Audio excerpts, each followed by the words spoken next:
በእግዚአብሔር ቸርነት በድንግል ማርያም አማላጅነት በቅዱስ ገብርኤል ተራዳይነት በግፈኛው አባታችን እንባና ጸሎት የተደረገልኝን ብዙ በጥቂቱ እንዲህ ስል መሰክራለሁ። የመጣሁት ከባህር ዳር ማህበረ በኩራት ተወልጄ ያደኩት ጢስ አባይ ነው።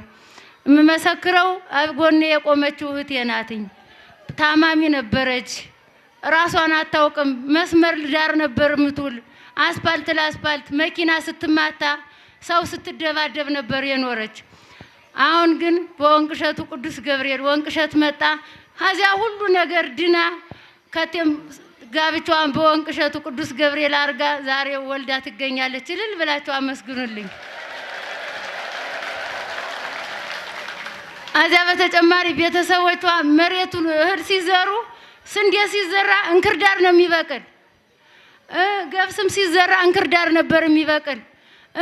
ከብት ሲወለድ እግሩ ጠማማ አንገቱ ጠማማ ሆኖ ነበር የሚወለድ። ወንድሞቿ በሙሉ በያገሩ ተሰደው ነበር የሚኖሩ።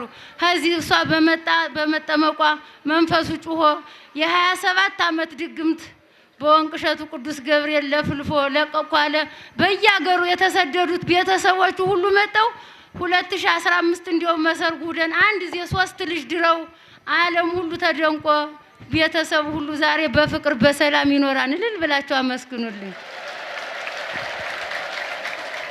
ዛሬ እንክርዳድ የሚያበቅለው መሬት እንክርዳድ የሚያበቅለው ስንዴ የነበረው ምርቱ ተትረፍርፎ ይገኛል። እልል ብላችሁ አመስግኑልኝ። አሁን ቤተሰቡ ሁሉ እነዚያ በያገሩ የነበሩት ወንድሞቿ እህቶቿ ዛሬ ጎረቤት ሆነው እናት አባታቸው ጋር በፍቅር በሰላም ይኖራሉ።